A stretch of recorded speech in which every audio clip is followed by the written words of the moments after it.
Esta historia es también para Netflix. Había un diputado, se llamaba José Tomás Rivas. En este momento ya no es diputado.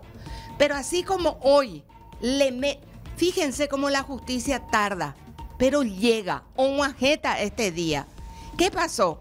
José Tomás Rivas, igual que el señor Ibáñez, José María Ibáñez, usaba el dinero del Congreso, el que yo, tú, él, nosotros, vosotros, ellos pagamos de nuestro dinero. Pagamos cada mes el IVA o pagamos el impuesto a la renta personal.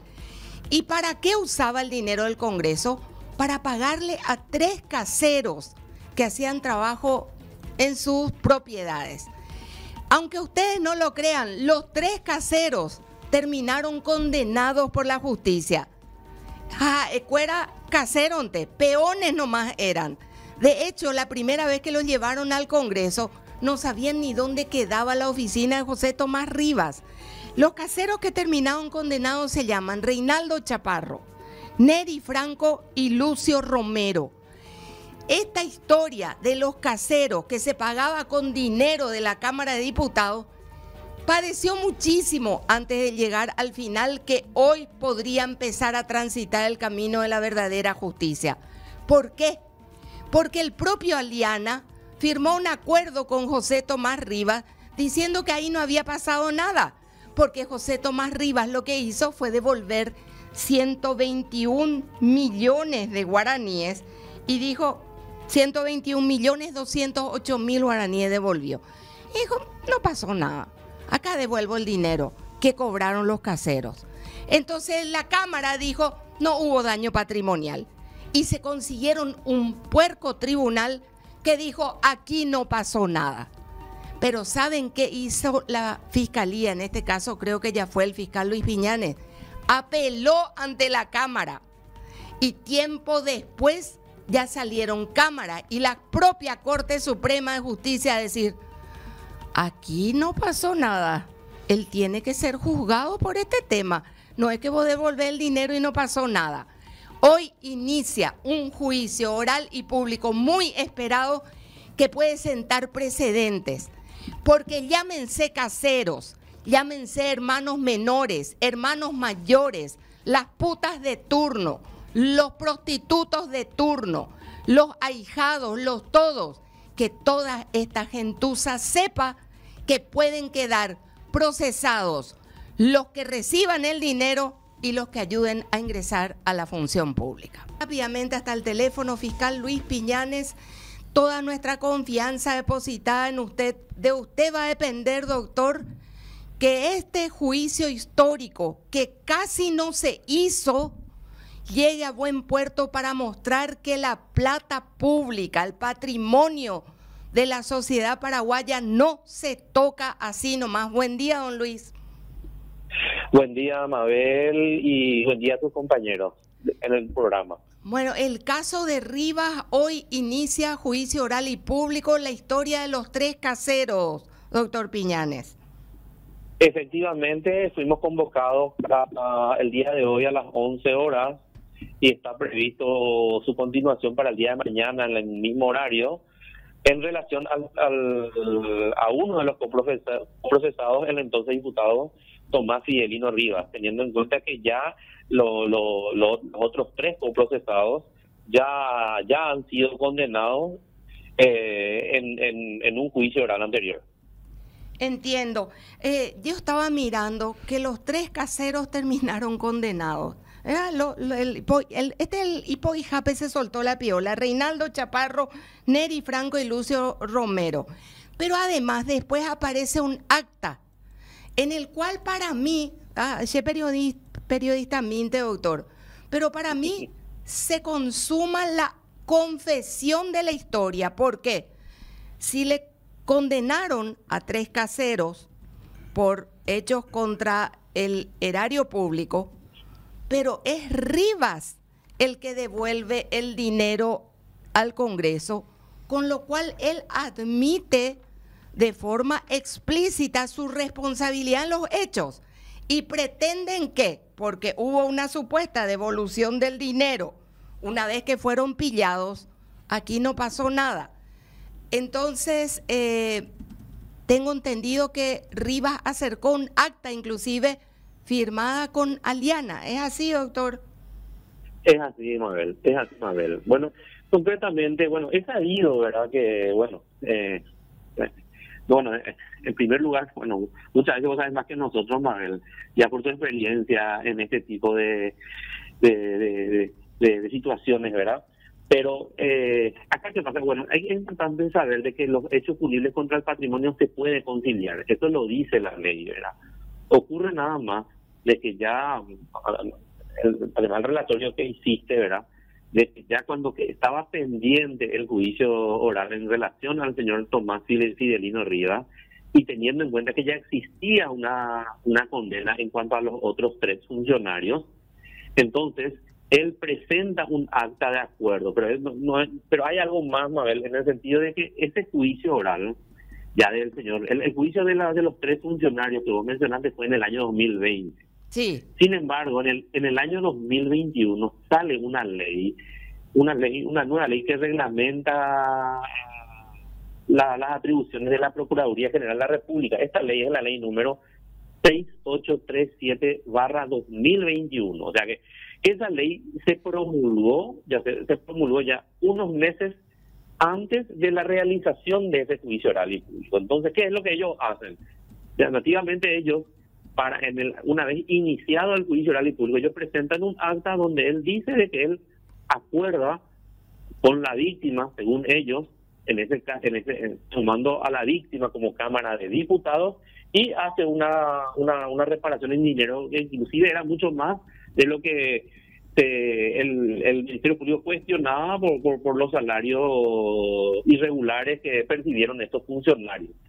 Pero ¿qué es lo que cuestionó la Fiscalía? En primer lugar, de que si bien es importante establecer qué dice esa ley decía, o dice, ¿verdad?, de 2020, en donde faculta a la Procuraduría General de la República a partir de ahora de intervenir en calidad de víctima en representación del Estado. Antes de la promulgación de esta ley, era el Ministerio Público como representante de la sociedad el que cumplía ese rol. Pero con esa ley, el Ministerio Público pierde esa calidad. Pero ¿qué es lo que motivó la oposición del Ministerio Público?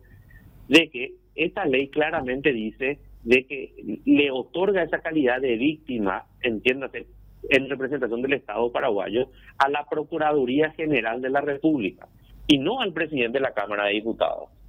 Entonces, el Ministerio Público, en primer lugar, atacó 2 cuestiones: de que esa acta de conciliación que vos bien decís, Mabel, normal, la conciliación, dice la ley, que debe ser presentada antes del juicio oral. Ellos no presentaron antes, ellos al iniciarse presentaron como un incidente, 1.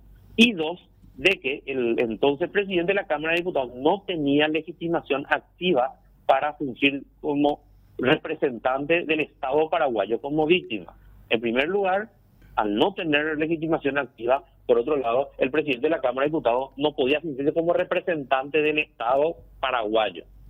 Es por eso que nosotros nos opusimos a esa decisión judicial después. Hemos perdido en ese juicio por mayoría, es importante decir. Sí, estuve viendo el tribunal compuesto, una sola jueza dijo, no puede esto quedar así. Mismo. Y va a Cámara de Apelación. Así mismo. Y en la Cámara de Apelación, y posteriormente la Cámara de Apelación resolvió anular esa decisión judicial. Sí, y ordenar que vaya a juicio, pero después llega a la Corte también esto, ¿verdad, doctor? No, lo que pasa es que en ese interín de decisiones judiciales, posteriormente varias veces se impugnaron magistrados, se impugnaron camaristas, y cuando estamos hablando de la Cámara de Apelación,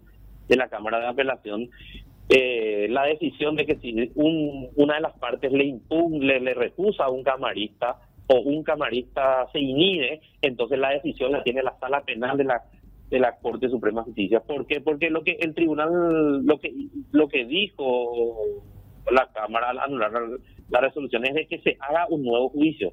Acá vamos a discutir ya en esta porción de hecho, ¿verdad?, de que si el señor Rivas es o no responsable del ilícito que la Fiscalía le acusa.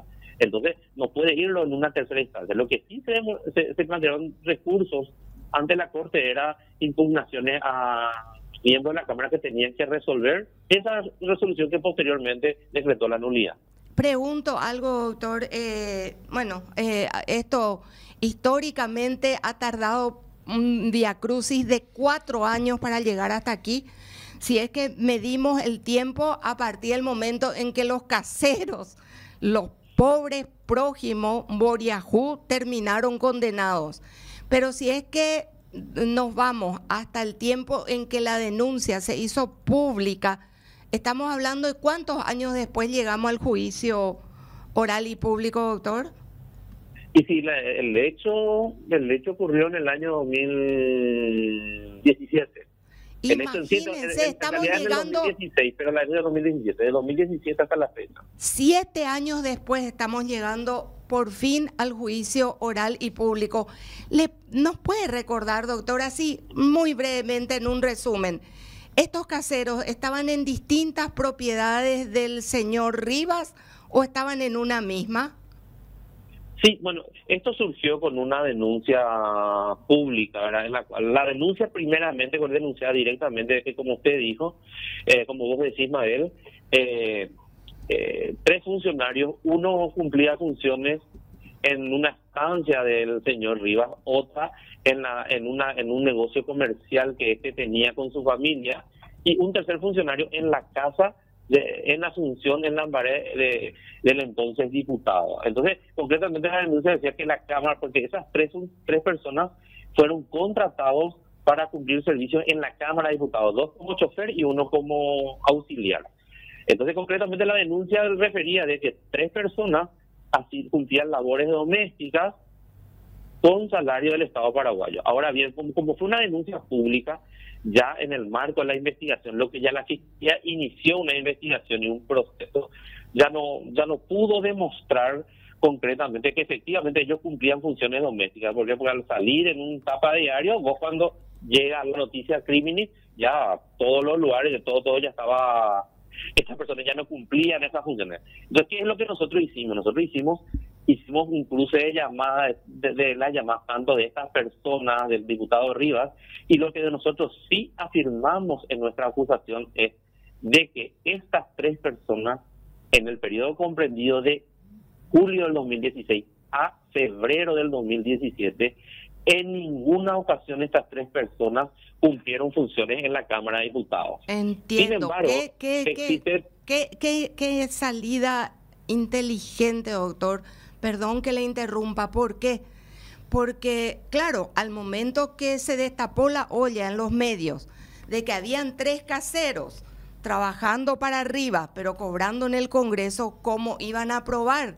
Pero con las llamadas y la ubicación de los teléfonos, las celdas, ustedes podían ver perfectamente que ninguno de ellos estaba en el Congreso. Bueno, y eso es lo más llamativo, porque podría darse una circunstancia de que algunos días sí, algunos no.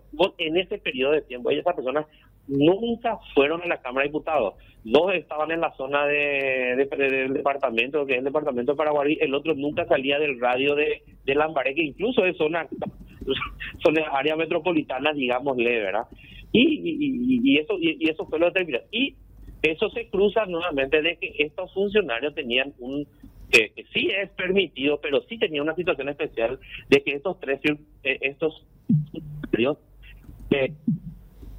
justifican su asistencia con la planilla, no con un reloj biométrico, que hoy en día la mayoría de los funcionarios públicos marcan su asistencia. Estos funcionarios tenían la prerrogativa de llenar una planilla donde ellos ponían su nombre, número de cédula y su firma y el horario que hacían. Y posteriormente eso era certificado por el superior jerárquico, que en ese caso era por el diputado. En este caso, el diputado. Por eso esta persona también es sometida también al proceso. Lo más importante que queda acá, doctor, es que no es devolviendo el dinero nomás como terminó todo.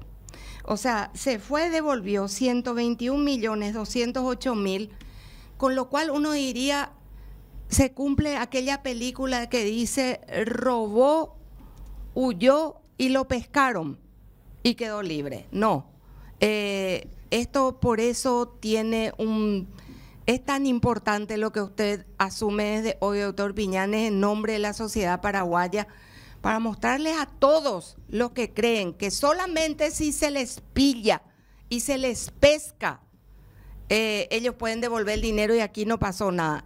Que sepan que devolviendo el dinero no se recompone el tejido jurídico violado con ese saqueo al bien patrimonial. No, yo coincido plenamente contigo, Mabel, porque es lo que yo siempre manifiesto. Por eso que es importante que en este caso, ahora es la Procuraduría General, anteriormente el Ministerio Público, hay una cuestión. Si es una situación en la cual, por decirte, Luis se va caminando por la calle y le sustraen su billetera.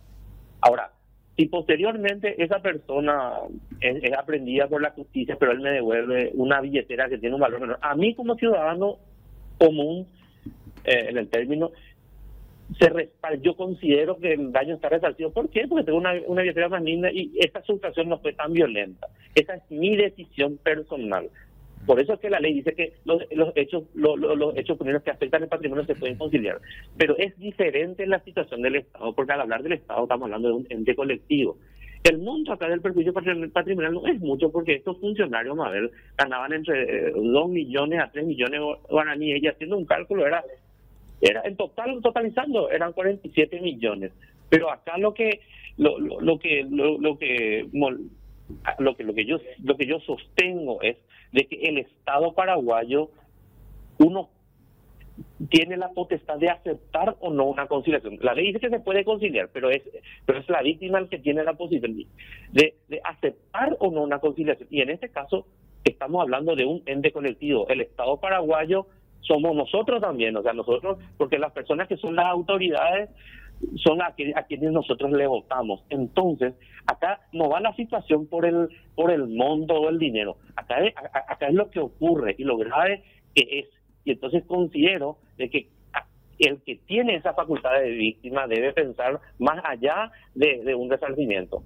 Podría darse el caso, en un caso de que exista un perjuicio al Estado de cerca de 5.000 millones de dólares, por ejemplo. Entonces ahí el Estado dice, bueno, como Estado nosotros consideramos evitar un proceso y resarcir, porque estos 5.000 millones afectan mucho la economía nacional. En este caso no, Mabel, pero esto es más moral. Acá afectaba la probidad del funcionario público.